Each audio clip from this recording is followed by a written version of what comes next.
Today we're going to do a little bit of something different. We're going to talk a little college football, being that the playoff rankings have come out. I'm going to give you my thoughts on those and how these conference championship games are going to play out and shake that up a little bit depending on the outcome. And I'm going to give you a new segment of mine called Just Stop It at the end, and we're going to talk about a few things that are going on in the NFL that I'm just tired of hearing about. And fans need to lay off of it, and others need to lay off of it too, and we're going to talk about that. So without further ado, let's get into it. You want to rap with me? You can hit me up on Twitter at NotBland21. You can also email the show at straightshootingst@gmail.com. That's straightshootingst@gmail.com, and we'll be glad to talk shop with you, rap with you there about your team, about some of the things you feel you like or don't like going on in the league. We'll talk about that. And if it's good enough, we'll talk about it here on the show as well. Also, you can find my written work at sportsjourney.com. That's sportsjourney.com. Great stuff over there from myself, Diane Cheeseborough, and also Lake Lewis Jr. Now, these college football rankings have come out, and as we have it, we have Alabama at number one. There's no surprise there. They pretty much look like a team that's going to run rickshaw all over the league. And I think everybody knows that it's them and everyone else and who's going to play them in the championship game, followed by Ohio State, Clemson at 3, and Washington at 4. Michigan falls out to 5. Then you have Wisconsin and Penn State to round out the top 7. And I'm just going to get into 7 because this is where it gets interesting. Now, in respects to the rankings, I believe that it is more than fair. The rankings are more than fair. Ohio State did what they needed to do and to beat Michigan. That was an important game for them, and they managed to pull that off in a spectacular fashion. It was an enjoyable game to watch. Clemson has just been quietly going about their business. They're 11-1 as well. And Washington, not a big time team that always is talked about over there in the Pac-12, but they've handled their business and they're also 11-1. Now, I'm going to put my NFL hat on first. And when we look at this from an NFL standpoint, we know that when it comes down to how important conference championships are, or winning the division is in the NFL. So with the weight and the importance of these conference championships here in the college football league here, this is going to make for interesting outcome down the stretch. Now, I've heard many people say that Penn State doesn't deserve the right to be in because they took that beat down to Michigan. And really, if Penn State gets in, do you really think that they have an opportunity to beat a team like Alabama? And we want to see a team that can compete with Alabama. Well, doesn't really matter, does it? Because that's why we played the games. Now, I know the committees have a lot of weigh-in on a lot of these things and a lot of say. So, if we're talking about in the business of fairness, and we're talking about what's fair, if Clemson loses to Virginia Tech in the ACC championship game, and Penn State beats Wisconsin, and if Ohio State loses to Western Michigan, which it's a little bit of a long shot. But I'll even back it up. Let's just say Washington loses to Colorado and Clemson loses to Virginia Tech. Now you're looking at two 11-2 teams, and if Penn State wins and Michigan wins, now they're 11-2. Now the fact that Penn State would be a conference champion, does that put them in the college football playoff? And does that bump Michigan back in as well? And I know the argument. We just talked about it. I know the argument of Penn State losing to Michigan. Yeah, I understand. But in the business of fairness, now, actually, I don't think Michigan has a conference championship game. I think they got bumped out by Ohio State. But either way, can Penn State get in? And I think in all fairness, they win their conference championship, they should be in. And especially if Washington can't finish the job by winning their conference championship game in the Pac-12. See, now the waters are real murky, aren't they? Because you can have two teams, somebody's going to get put out. Somebody who's well deserving is going to be on the outside looking in. And that's just the nature of the beast. But we talked about how much weight in the past of these conference championships were. And the fact that some of these conferences did not have conference championships. That was a huge discussion. Now all of a sudden you're hearing all this talk about, well, Penn State is not deserving because of possible schedule and the big boy that they had on their schedule in Michigan they got annihilated by. Okay, but they're still a conference champion. And if you're a conference champion and you have a equal record to someone that is not a conference champion, shouldn't they legitimately be in? And I'm not saying that Penn State makes it to the fourth spot or to the third spot, but they definitely could be four. Now, we could as easily, if Washington loses, I don't think Ohio State will lose, but let's just say if Clemson or Washington loses, we could easily find Michigan back in there as well. Is that fair, being that Michigan would have a 10-2 record? Probably not, but they're definitely, in my humble opinion, probably the number 2 team right under Alabama, and I think they can compete with them very well. But is that fair to other teams who may be deserving as well?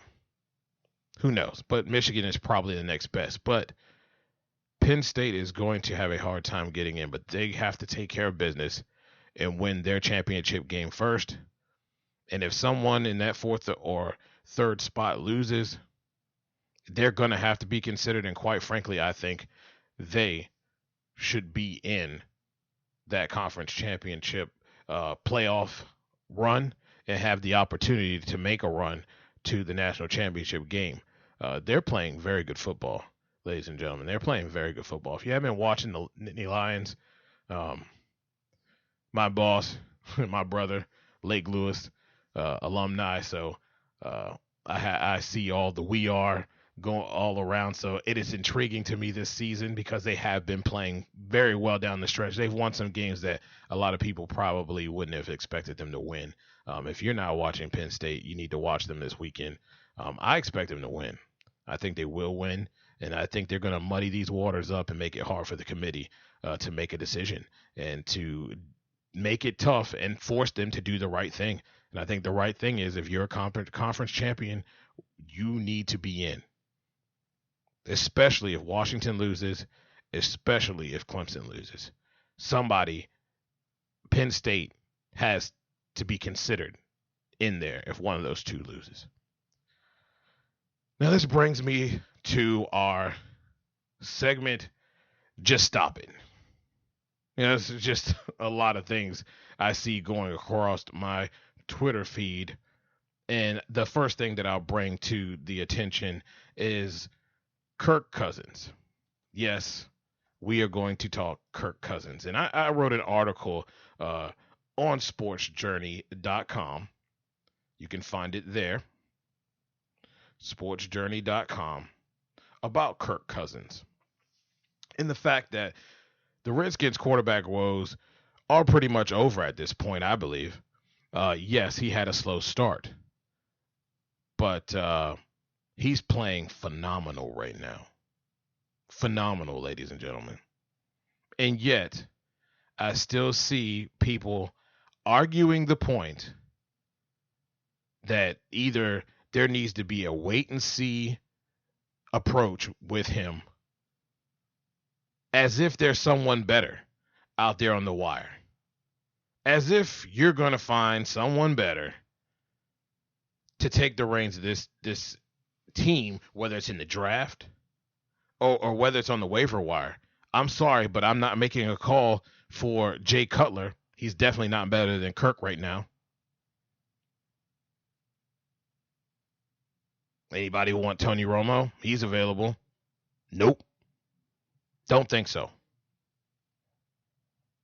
And I think after this win against the Vikings, I put up a interesting stat which was accurate up through the Vikings game. And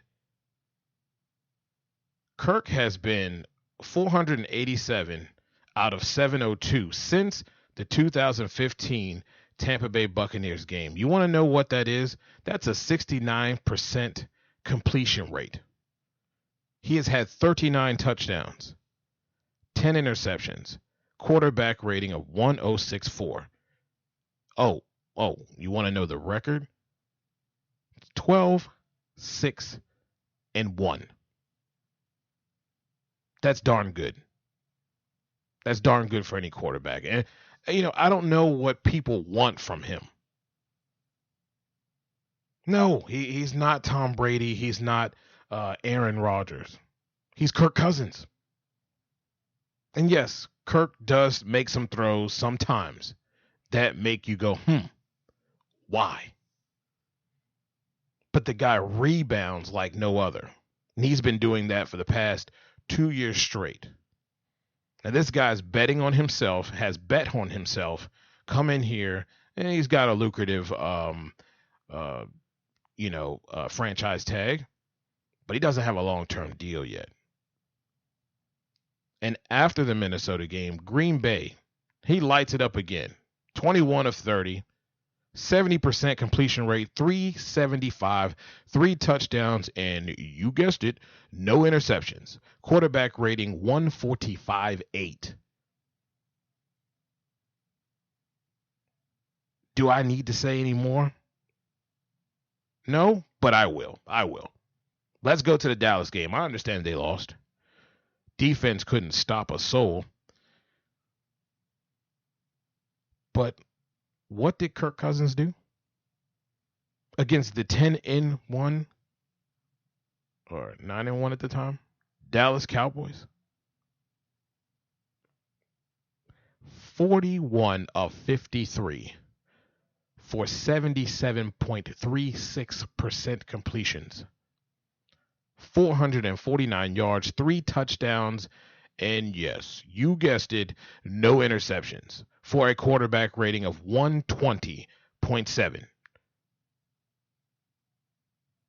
That not enough for you? Look, man, just stop it. Stop it with the nonsense. Numbers don't lie. Not hear you with the red zone issues, etc. But do you realize that red zone issues just don't lie on the quarterback? It requires complete execution in that short field on all facets. Everyone plays a part in that because the defense has very little ground to cover. It's a tighter window, and everything needs to be precise. It's definitely an execution problem, and sometimes it's a wacky, weird play calling problem. Not 100% of the issue, but some play calls I'm just like, I don't know if that was necessary there. But get off the guy's back. I mean, it's just ridiculous. 2, look, I know there's plenty of you that have a disdain for the Dallas Cowboys. And I understand. Sometimes their fans can be quite annoying. But stop making the excuses of, well, they've got an easy schedule. They got 31st ranked schedule. Well, I'm going to tell you the Redskins had an easy schedule last year, too. And they took full advantage of it. And they won the division. They have no control over the schedule that is laid before them. They just have to play the games in front of them. And they've done just that. 10-1, 3-1 in the division. And they're going to win this division. Now, late in this schedule, they have a tough defense in the Minnesota Vikings, which they don't have a great offense. It's a Thursday night matchup, though. That's where things get a little muddy. But both of these teams have had a lot of rest. We'll break that down tomorrow. They faced a division foe in the New York Giants, an up-and-coming team, a team that we know, no pun intended, but they usually are a sleeping giant in the first half of the season, and then they come up and you're like, oh, there they are. They're sitting there at 8-3, right there in the middle of the pack and sitting in the playoffs. They also play an up-and-coming team in the Tampa Bay Buccaneers, then the Detroit Lions, and a spiraling out of control Philadelphia Eagles team. Those are some pretty good teams in that schedule. I don't care where it's ranked. Those are pretty good teams coming late down the stretch in December on that schedule. And they've done up to this point a fantastic job in winning. Get off their backs. Stop making the excuses of the schedule rankings. They're beating guys in front of them, and they're doing an excellent job of it. And for some of you, your team was in the same position a year ago, and they did the same. That's all for today's show. We thank you so much for listening in. We thank you for always tuning in to us and giving us a listening ear, whether it's on iTunes, whether it's on SoundCloud, YouTube. We really appreciate it. Spreaker, where we record the show. Thank you so much for listening to this show. We appreciate you, and we realize that without you, none of this is possible. So tomorrow we will get at you, and we're going to talk about that Dallas Cowboys Minnesota Vikings game on Thursday night. It's going to be an interesting matchup because it'll be the first time in a while that two teams are coming in with a pretty decent amount of rest, per se. Both teams did play last Thursday on Thanksgiving, but they almost had a sense of normalcy. It's a little bit changed and flipped around a bit, but they've had a little bit of normalcy, not as quick of a turnaround as if they would have played on Sunday and then gone into this Thursday night matchup. So it's going to be very interesting to see. We're going to talk about the different facets of the game in tomorrow's show, and I'm going to give you my pick on who I think is going to win the ball game as well. Again, we thank you, and good night.